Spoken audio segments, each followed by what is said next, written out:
Continuing to the capital gain and coming to the last session on the topic, let us conclude the complete topic with this example before us or an illustration before us. Let us do it together to understand the exemption part in a more clear way. Okay, so it is, I'll read it up and then we will continue. Messrs. P. Bros. Chennai, running an industrial undertaking, were ordered by the city corporation Chennai to shift their unit from urban area of Chennai. Now, they shifted their concern during 2024-25 and in the process sold some of the assets whose details are given below.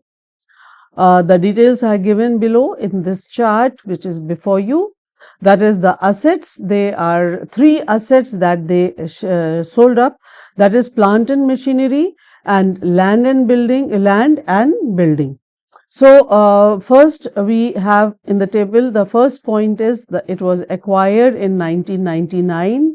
Plant and machinery was acquired in 1999, land in 2001 and building in 1999. Because this COA or acquire, this date will help us to decide the COA and also the long or the short term capital gain. Then the sales proceeds, or maybe I would say FVC, it is 10 lakh for PM, land it is 1,20,000 and building was for 1,20,000. And the date of sale, it is 12 lakhs. It should be 12 lakh. Let me just edit it here. Okay. There was a typing error here. So, this is 12 lakh. Okay. Then date of June for land and building, it was plant and machinery 1st June 2004. For land, it is 1st June 2024 and for building, it is 1st June 2024. That means he sold all the 3 assets on the same date. Then written down value, if you remember, when we are talking about this, that means it is a depreciable assets. So, the written down value on 1st April 2024 for plant and machinery is rupees 4,40,000 and for land obviously there is no depreciation, it's not a depreciable asset, and for building it is rupees 10 lakh. Then we have the cost of acquisition, that is COA. For land it is 3 lakhs and for this building it is rupees 10 lakhs. Okay. Then we come to amount invested during December 2024 due to shifting, which is 8 lakh for plant and machinery, 4 lakh for land and building, and land is 4 and building is 5 lakh. Sorry. So, we have to compute the taxable gain for this.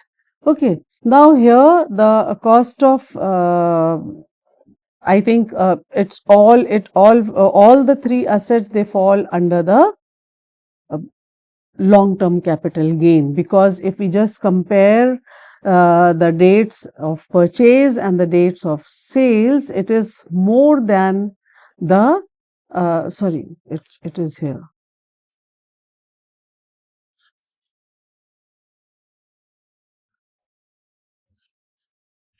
The prescribed period, that is 24 months or 36 months or 12 months, it is more than that, and therefore all the cases long term capital gain. Okay. So, as we have it here, I'll just make the table accordingly. Let us solve it together. And so, it is long term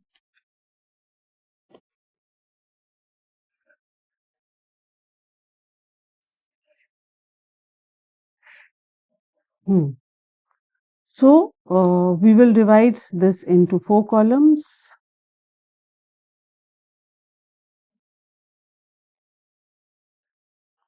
3 and we have 4. We have 4 here. Now it is long-term capital gain or computation for capital gain for the assessment year 2025-26. Okay. So first we talk about the sales proceed. We'll pick it up. This is 12 lakh.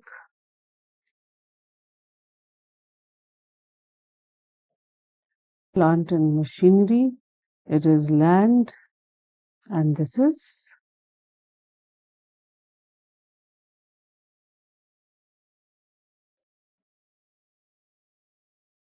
building. So the FVC for all three was this sales proceed. So we put it here. 10 lakhs.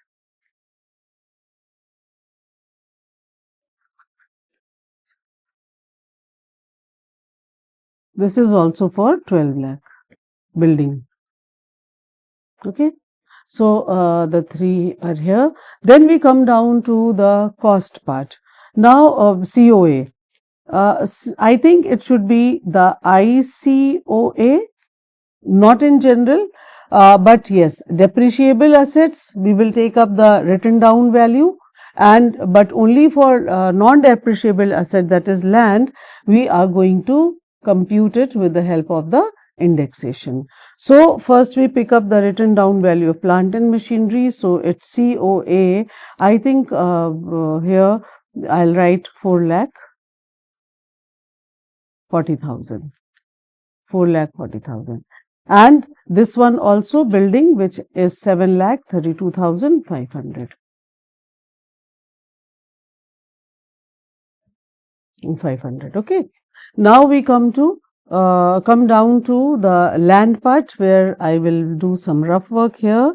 That is indexation.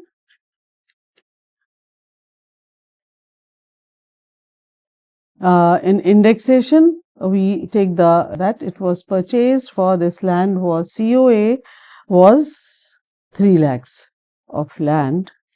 So 3 lakhs. It was sold in this year, so CIIs we'll pick up from here into 363 divided by 100, because this was purchased in June 2001. So this way we find it out, and it comes to 10 lakh 89,000. So this will be put here, 10 lakh 89,000. Okay. So this is your cost of acquisition. Since in the question there is no other detail related to anything, that is neither it is given improvement or any other expenditure, nothing. So straight away I think we can find out the capital gain for each. So the capital gain will be, the difference is 5,60,000 for this for P&M, and then 1,11,000 for land, and for building it is, the difference is 500.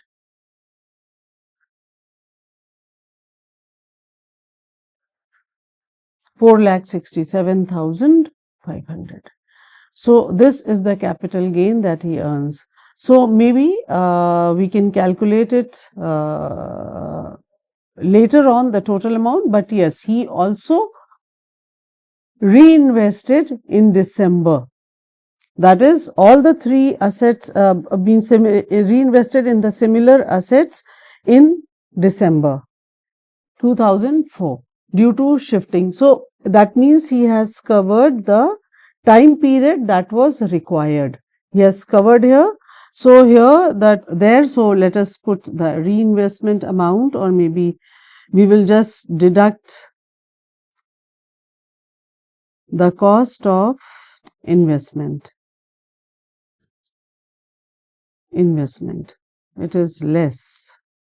Cost of investment. The cost of investment is P&M 8 lakh. So it was more than the capital gain. Here it is 4 lakh. Again it was more than the capital gain. And here it is 5 lakh. Again more than the capital gain. So all the long-term capital gain which was earned by him, it was very wisely reinvested at somewhere else where he is relocating himself. So if the capital gain is 5,60,000 and the cost of investment is rupees 8 lakh, obviously what will be the taxable capital gain?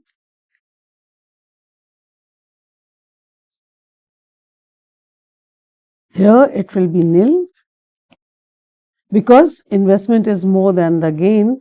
Second case, land, again it is more than the capital gain. So again this taxable capital gain is nil. There will be no taxable capital gain, and also in this case. In all the three cases, the taxable capital gain is nil. So I hope this is clear to you that how we follow or how we compute the amount that is reinvested. Okay. So this is about the section 54 and its subsection. Follow up here in order to find the advantage or benefit in terms of tax exemption. Okay. I hope this is clear. Now we will move back illustration or question that we skipped in our previous session. So let me move on to that. So let us move to one more question, practical question, and the last one for this topic. Before going through the question, let me first read it out. That is, Shri Bhagwan Das had an income of rupees 2,25,000 from the head profit and gains of business and profession for the previous ending on 31st March 2025. During the previous year, he sold the following assets: residential house which was sold on August 15, 2024 for rupees 12,50,000. This was purchased by him on January 1st, 2004 for rupees 6,96,000 only. Then silver purchased in June 2007 for rupees 2,58,000 was sold on 1st June 2024 for rupees 3,50,000. Third is shares in a private company purchased in June 2023 for rupees 50,000 were sold on 25th April 2024 for rupees 75,000. Land purchase, next asset, land purchased in January 2023 for rupees 1 lakh was sold on 5th April 2024 for rupees 2,50,000. He purchased a residential house in May 2024 for rupees 6,50,000. Compute the taxable income of Shri Bhagwan Das for the assessment year 25-26. The cost inflation index for 2003-4 is 109, 2007 is 108, 2007-8 is 129, and for 24-25 is 363. So let us do it, and as we move on to this, let us move point wise. The first point in the question itself, as we said, we see that he has an income of 2,25,000 from the head profit and gains of business and profession, which I've already put it here in the first point because this is not a part of a capital gain, and therefore I have written it here as as PGBP under the head PG, which will be, the question is asking because it is saying taxable income. So for this, all the income sources of income that I mentioned, we have to take it into consideration. But now let us focus mainly on the capital gain part. So capital gain, the first asset that is there, let us come down to that. The first asset is, let me just put it here, residential house, which he has sold it for, sold it on 15th August 2024 for rupees 12,50,000. Okay, for rupees 12,50,000, and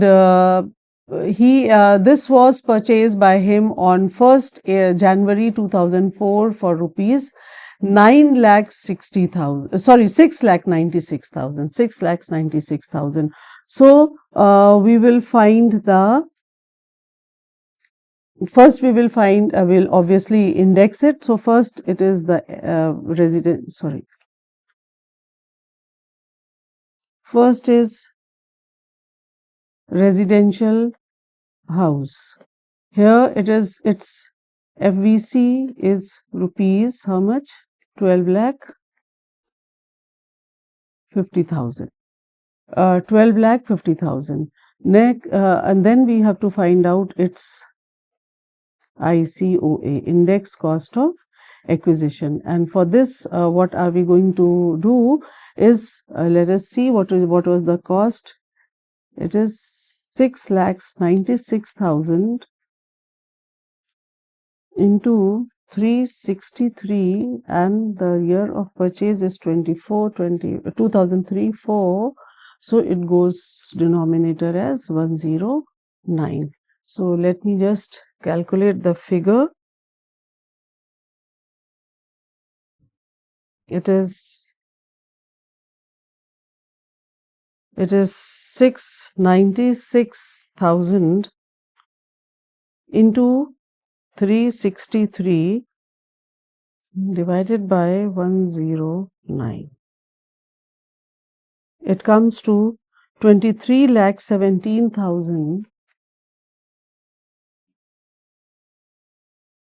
23,17,871.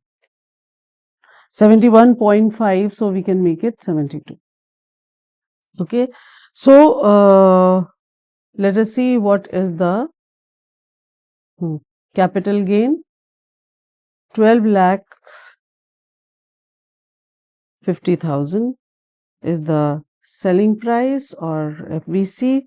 So there is a loss of, which I am putting it in brackets, 10,67,871. Okay, so this is the loss, 71.5. So let me put it 72. Okay, so this is the loss that Silver purchased. Is it a long term or a short term?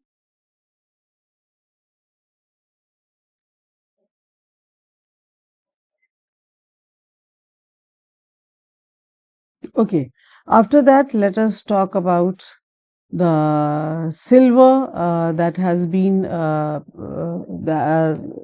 sold up.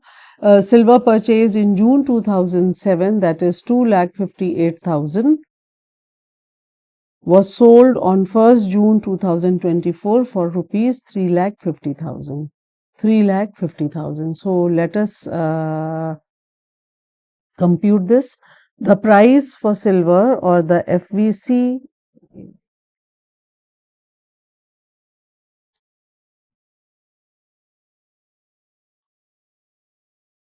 silver.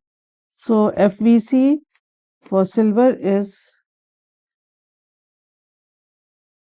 3,50,000, and its COA was, or I think again we have to index it. So it is 2,58,000 into 363 divided by 129. and when we are doing this, we get 7,26,000. Again, there is a loss here. So our LTCL is rupees. LTCL will be the difference between the two, which is 3,76,000. Okay, it is just almost the COA is just double the amount here. This is there. Then this is about silver, 3,76,000. Then we come to the third, that is securities or shares. Shares in private company purchased in June 2023 for rupees 50,000 were sold in for this 75,000. So this is within 1 year it has been sold. So let us put this also together here, shares. Here FVC is equal to how much? 75,000. Since it is a short term, so there is no need for indexation. So this is for the cost is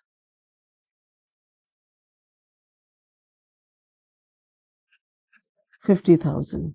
So the short term capital gain is 25,000. See here also, let me put it in bracket so that we can easily find it out. So this is our third is shares are with the profit. Okay, 75,000. After that, we have the land. Land purchased in January 2023 for rupees 1 lakh was sold on 15th April 2024 for 2,50,000. He purchased a residential house for rupees 6,50,000. But first we will find out whether there is a gain or loss, whether it is long term or short term. So here this land was purchased in 23 itself and it was sold in 24. Therefore, it will be a short term capital gain. So coming to the fourth part, that is land. In land, the FVC is 2,50,000 less COA, that is cost of acquisition, it is 1 lakh.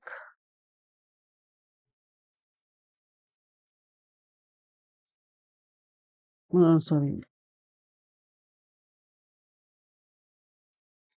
So the short term capital gain is rupees. Short term capital gain is rupees 1,50,000. 1,50,000. So short term capital gain, it is 1,50,000. Total of the long term capital loss, because in both the cases, wherever residential house as well as silver, we find that both the cases there were losses. So the long term capital loss is equal to 10,67,872 plus 3,76,000 together. So 872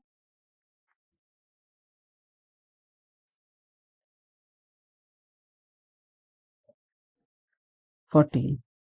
Total loss is 14,43,872 rupees, whereas STCG is total STCG,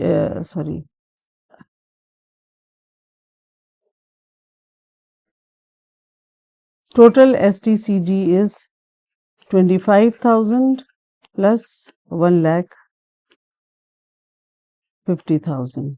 So this is your 1,75,000.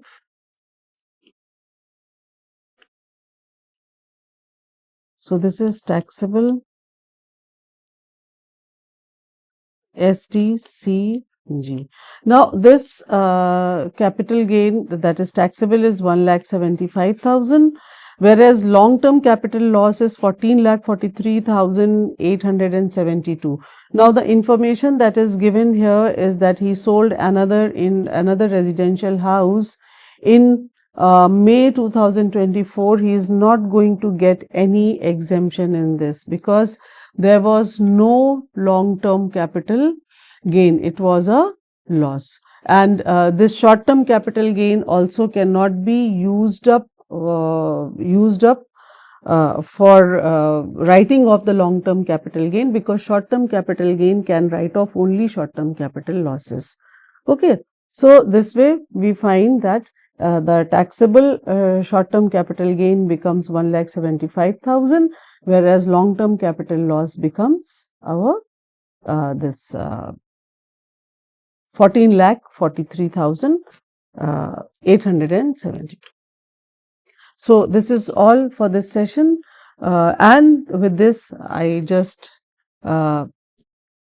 declare that the topic capital gain is being completed, and now you may go through the conceptual, and also with the help of these examples I hope the things that were explained to you are clear to you. Thank you.